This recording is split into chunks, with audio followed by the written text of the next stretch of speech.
Hello and welcome back if you're coming back to my channel.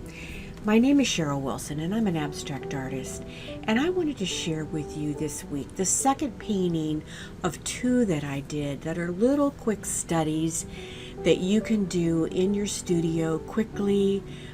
Some of them turn out to be good paintings, some of them are just quick studies to kind of get you in the flow. So come on over into my studio with me.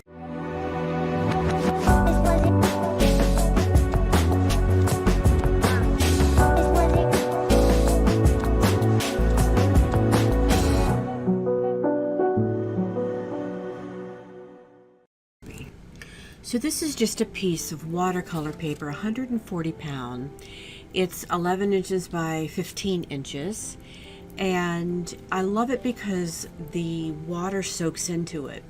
So I start off this particular painting, just like I did one of the other ones I did, with dirty water. In dirty water, someone asked the question, what is dirty water? And it's just that. It's just some of the water that I have sitting beside me that I keep dirty before I rinse it off, and I let it soak into the paper. And there I'm dropping some acrylic ink, carbon black acrylic ink, and again just letting it soak down into the paper. And there is the Da Vinci fluid acrylic. It's a little bit different than the high flow. It almost has like a milky consistency, and I did have a little time working with it. It wasn't as high flow, it was just thicker and more of a milky consistency. So you can see that it kind of covered up what I had already done and it didn't quite soak in. So I added more of the acrylic ink in black, and I'm just in a mode of you could call it play, exploration, see where this goes. And I'm not worried at this point on any composition that I may think I might want, because at this point I don't know. I always work very intuitively, is what a lot of artists call it, where I let the marks that I put down dictate and tell me what's next.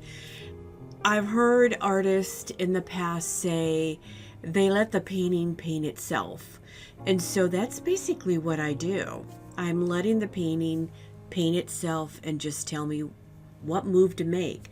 When I look at it, what do I think? Wow, I want to do that next.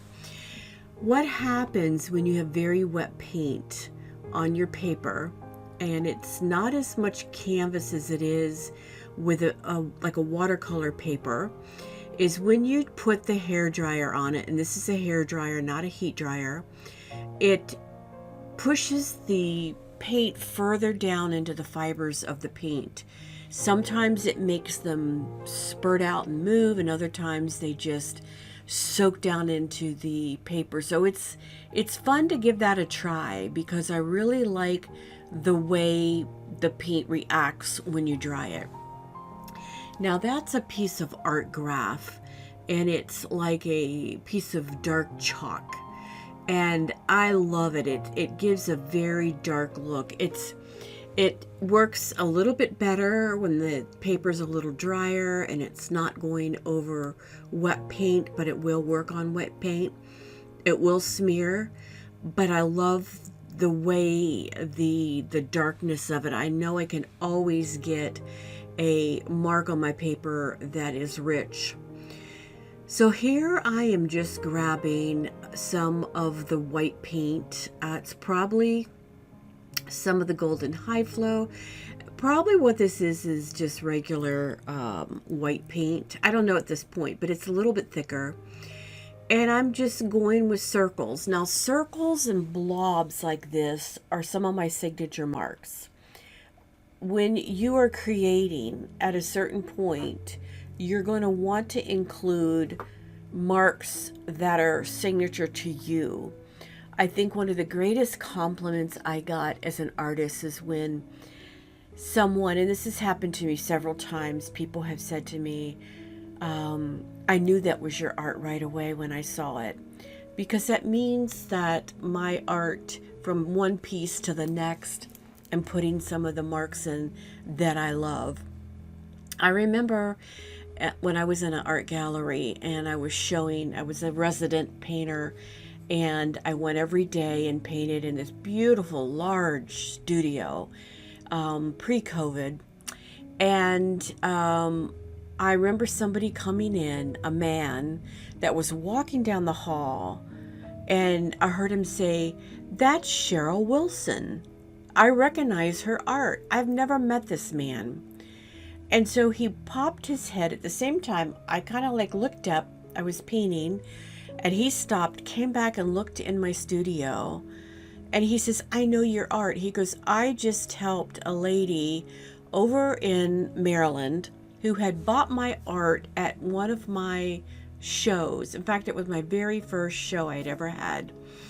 And she had bought a larger piece of art and needed help hanging it.